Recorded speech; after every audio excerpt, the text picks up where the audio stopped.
അപ്പം ഞാൻ വിചാരിച്ചു ഇവിടെ വലിയ പോലീസും പട്ടാളമൊക്കെ കാണുമായിരിക്കും, ഇവരുടെ മുമ്പിൽ കൂടെ അങ്ങോട്ടും ഇങ്ങോട്ടും. അപ്പോൾ എന്തായാലും ആര് വന്നാലും ഇവിടെ വന്നാൽ സ്നേഹത്തോടെ വന്ന് ഒരു നേരത്തെ ആഹാരം കഴിക്കണമെന്ന് നിർബന്ധമുള്ള ആളാണ്. അപ്പോൾ വളരെ സന്തോഷം, അങ്ങനെ ഒരു അവസരം കിട്ടിയത് എന്നെ സംബന്ധിച്ചിടത്തോളം ഇന്ന് ഏറ്റവും സന്തോഷമുള്ള കാര്യം ഇവിടെ വന്ന് ബഹുമാനപ്പെട്ട സുരേഷ് ഗോപിയുടെ വീട്ടിൽ വന്ന് ബ്രേക്ക്ഫാസ്റ്റ് കഴിക്കാൻ പറ്റിയതാണ് ഏറ്റവും വലിയ സന്തോഷം. അദ്ദേഹം ഇവിടെ ഇല്ല, പക്ഷെ ഞാൻ കഴിച്ചു കഴിഞ്ഞാൽ കൃത്യം വിളിച്ചു. സൗഹൃദം എന്താ പറയുക, എത്ര വർഷത്തെ എനിക്ക് അറിഞ്ഞുകൂടാ. ആദ്യമായിട്ട് നായകനായിട്ട് അഭിനയിച്ചത് എൻ്റെ ഒപ്പമാണ്. കുറേ സിനിമകൾ ഞങ്ങൾ ചെയ്തിട്ടുണ്ട്. അപ്പോൾ എന്താ പറയുന്നത്, എന്നെ പൊടിയെന്നും ഞാൻ സപ്പോസ് ടു ബി ബാബുണ്ണനെന്നും അത്രയ്ക്കുള്ളൊരു ബന്ധമാണ്. അപ്പം ഡൽഹി വന്നാൽ ഇവിടെ താമസിക്കണം, കുടുംബമായിട്ട് ഇവിടെ താമസിക്കണം, ഇവിടുന്ന് ഭക്ഷണം കഴിക്കണം എന്നൊക്കെയാണ്. അപ്പം ഞാൻ വിചാരിച്ചു ഇവിടെ വലിയ പോലീസും പട്ടാളമൊക്കെ കാണുമായിരിക്കും, ഇവരുടെ മുമ്പിൽ കൂടെ അങ്ങോട്ടും ഇങ്ങോട്ടും.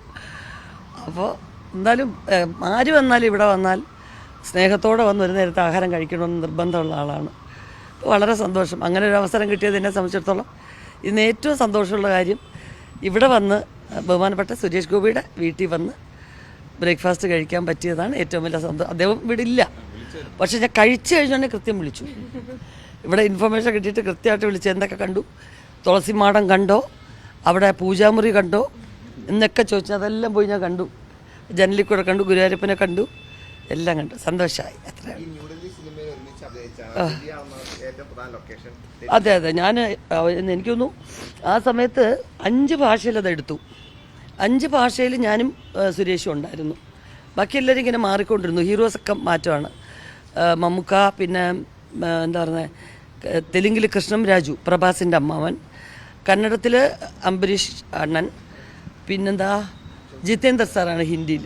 അപ്പോൾ ഈ 5 ഭാഷയ്ക്ക് നമുക്ക് ഓഗസ്റ്റ് 15 പോകാനുള്ള അവസരം കിട്ടിയിട്ടുണ്ട്. ഇപ്പോഴൊന്നും ആലോചില്ലായിരിക്കും, അങ്ങനെ വന്നിട്ടുണ്ട്. അപ്പോൾ അങ്ങ് ഓടി നടന്ന് വർക്ക് ചെയ്യുന്നൊരു സമയം. അപ്പോൾ ഒരു തമിഴ് പോലും കഷ്ടിച്ചേ അറിയാവുള്ളൂ എന്ന് സുരേഷിന്. അപ്പോൾ തെലുങ്ക് കന്നഡമൊക്കെ. അപ്പോൾ എനിക്ക് കുറേശ്ശെ അറിയാവുന്നൊരു ഞാൻ അവിടെ വലിയ ആളാവും, എനിക്ക് ഭാഷയൊക്കെ അറിയാവുന്ന ആളല്ലേ.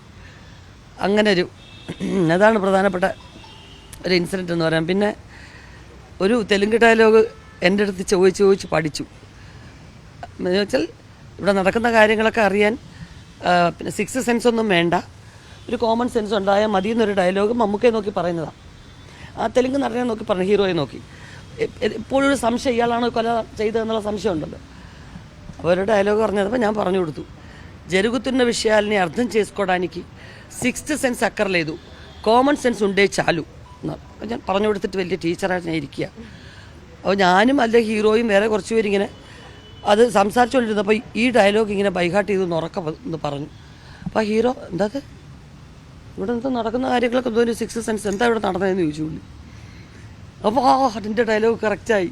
അതുകൊണ്ടാണല്ലോ ഇമ്മീഡിയറ്റ് ആയിട്ട് പുള്ളി റിയാക്ട് ചെയ്തത്. അങ്ങനെ ഒരുപാട് കാര്യങ്ങൾ പറയാനുണ്ട്. ഇപ്പോൾ ഈ വീടിൻ്റെ നടയിൽ ഇങ്ങനെ നിൽക്കുമ്പോൾ ഒത്തിരി ഓർമ്മകൾ പോകുന്നുണ്ട്. ഒരു വലിയ സ്ഥാനത്ത് സെൻട്രൽ ഗവൺമെൻറ്റിൻ്റെ ഒരു വലിയ പദവിയിൽ അദ്ദേഹം ഇരിക്കുന്നു. വലിയ സന്തോഷം. സിനിമ ഉപേക്ഷിച്ചിട്ടില്ല എന്നുള്ളതാണ് ഏറ്റവും വലിയ സന്തോഷം.